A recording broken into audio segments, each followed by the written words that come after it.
Hello. చచ్చం, Mangam attend చేసింది. ఏయ్ కొండాకూరదానా, phone చేసి ఇటు మాట్లాడకుండా అటు మాట్లాడతావేమిటి? Sorry, wrong number. Phone cut చేయకో. పాపిష్టిదానా, నంబర్ కరెక్టే గాని నువ్వనుకున్న మనిషి ఎత్తలేదు. స్వర్ణ కోసం ఫోన్ చేసావటే మిడిగుడ్లదానా. అది కూడా ఉందా? అదే రుబ్బురోలు. ఆ ముసలి దాడిస్తుంది, మీరు ఆడుతున్నారు. దాని సావాసం పడితే మట్టి కొట్టుకుపోతారే. మా స్వర్ణ జోలికి మళ్ళీ వస్తే నామరూపం లేకుండా పోతారు. ఆ ముసల్దానికి చెప్పు, అది ఎన్ని జన్మలెత్తినా తల్లకిందులుగా తపస్సు చేసినా మమ్మల్ని కాదు కదా, మా నీడను కూడా టచ్ చేయలేదు.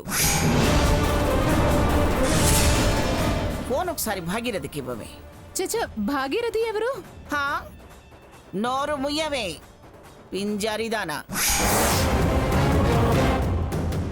మీరంతా అక్కడే ఉన్నారని నాకు తెలుసే.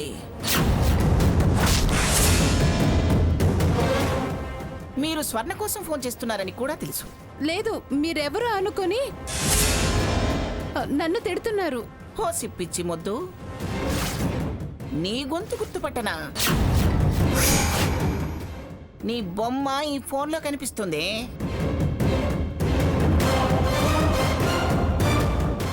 నువ్వు అరోరా, సరేనా? ఇవ్వవే, దానికి ఫోన్ ఇవ్వవు. నో, నేను అరోరా ఏంటి? నా పేరు అరుణ. ఏయ్, ఇంత భయపడిపోయేవాళ్ళు మమ్మల్ని ఎలా ఎదిరించాలనుకుంటున్నారే? అయినా అది ఒంటికాయ సొంటి పిక్క. మొగుడు ముద్దులు లేని దానితో నీకేమిటే? వెళ్ళి నీ కాపురం నువ్వు చేసుకోపో, లేకపోతే రోడ్డును పడిపోతావు. పోవే. అయినా చెడిపోయే ఉన్నారులే, ఇంకా చెడిపోయేదే ఉంది. మీకెలాగూ కాపురాలు లేవు. నా మనవరాళ్ళ కాపురాలు లేకుండా చేయాలని చూస్తే మీకు చావు దగ్గరకు వచ్చినట్టే. ఆ భాగీరథ్తో పాటే మిమ్మల్ని కూడా కట్టగట్టి కాటికి పంపిస్తాను. జాగ్రత్త.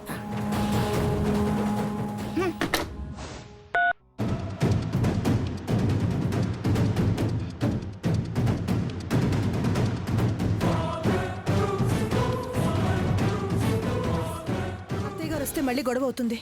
నా మాట విని బయలుదేరు. ఏమిటి దాన్ని బతి నడుతున్నావు? ఈవిడ గారు రాదట గ్రాని. ఎందుకో?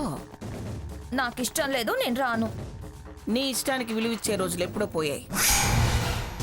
అది నువ్వే పోగొట్టుకున్నావు. ఇప్పుడు మా ఇష్ట ప్రకారం నడవాలి, నడిచి తీరాలి. లే, బయలుదేరు. కుటుంబం అంటే అందరూ ఉన్నారు, అందులో నువ్వు ఉన్నావు. పద. పైగా క్లబ్ మెంబర్వి. అవ్వచ్చు, కానీ నాకు నచ్చని వాళ్ళకి ఇస్తున్న విందు. నేను రాను. మళ్ళీ అదే మాట్లాడతామే? నీకంత నచ్చినప్పుడు అసలు అరేంజ్ చేసుకోగానే ఆపకపోయావా? మర్యాదగా వస్తావా రావా? వదిలేరా. తనకిష్టం లేదన్నప్పుడు బలవంతం చేసి తీసుకెళ్ళా, మళ్ళీ అక్కడ గొడవేగా. ఏమిటి వదిలేసేది? గొడవ చేస్తే అక్కడే ఇరగదీసి కూర్చోబెడతా. దీని బెదిరింపులకి భయపడితే ఇంకా ఇంకా బెదిరించాలని చూస్తుంది. అందుకని బలవంతంగా లెక్కెళ్తావా? బయలుదేరి రమ్మంటున్నాగా. బలవంతం చేసేదాకా తెచ్చుకోకు. అదే చేస్తా. మనం వెళ్తున్నాం కదా, చాలు పదండి. నేనెలాగూ ఉంటున్నానుగా, తనకు తోడుగా ఉంటానులేండి. నాకు తోడుగా రావాల్సింది ఎందుకు రాదు? మన తోడు ఈడు జోడు చాలా బాగుందిలే. అయినా ఎందుకు రావే అని నా వెంట పట్టావు? మీరు వెళ్ళొచ్చుగా. ప్రేమతో పిలిస్తే రావచ్చు, ప్రేమ చూపిస్తే రావచ్చు. నీ భార్య ఏది అంటే నా మర్దనా నన్ను రమ్మనేది.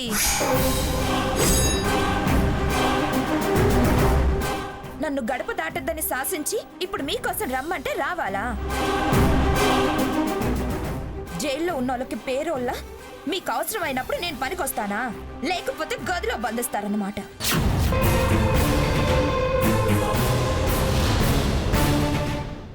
నానా మాటలు అన్నారు, అవమానాలు చేశారు. ఏదన్నా ఏం చేసినా నువ్వు తప్పు చేయబట్టే గాని మాకేమీ పని లేక నేను తిట్టలేదు. వాదన్న ఆపేక బయలుదేరు. ఏంటి తప్పు? స్వార్థం లేని మనుషులుంటారా? అది తప్ప? స్వార్థానికి లిమిట్ ఉండాలి. అవతలి వాళ్ళ బతుకు నాశనం చేయాలనుకోవటం స్వార్థం కాదు, దుర్మార్గం అవుతుంది.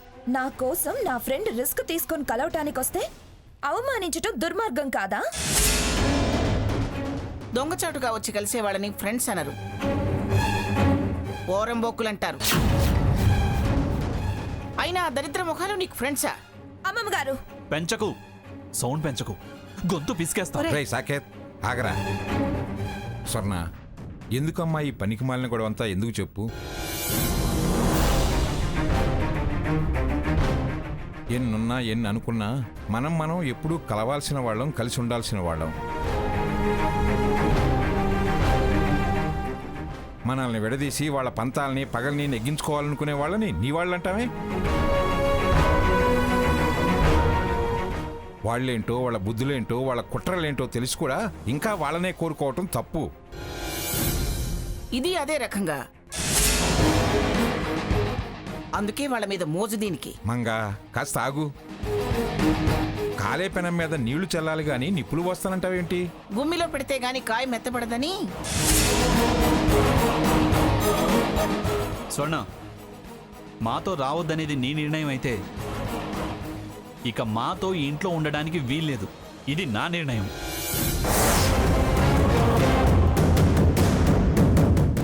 బయలుదేరు, మేము డిన్నర్కి వెళ్తాం. నువ్వు పెట్టె పట్టుకొని మీ పుట్టింటికి వెళ్ళాలి. చూడు, ఏదైనా ఇంట్లోంచి నువ్వు రావాల్సిందే. ఇలా నిన్ను వదిలేసి మాత్రం మేము వెళ్ళాం.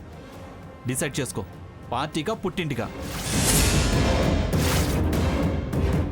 సాకేత్, లేకపోతే ఏంటమ్మా, చేయకూడని పనులు చేసి పైగా నీలుగుతోందేంటి? అసలు ఇది చేసిన దుర్మార్గ పనులకు మనం కాబట్టి ఇంకా ఇంట్లో ఉండనిస్తున్నాం. వేరే ఎవరైనా మెడ పట్టుకుని బయటికి గెంటేస్తారు.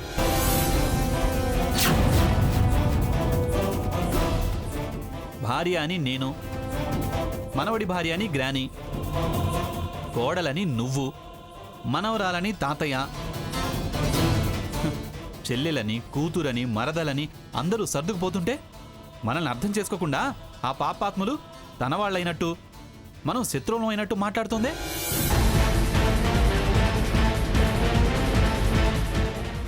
క్షమించి వదిలేస్తుంటే చేతగాని వాళ్ళలా చూస్తోంది.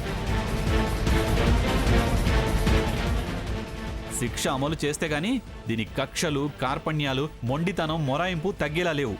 మంచితనాన్ని అలుసుగా తీసుకొని మారం చేస్తుంది. మారం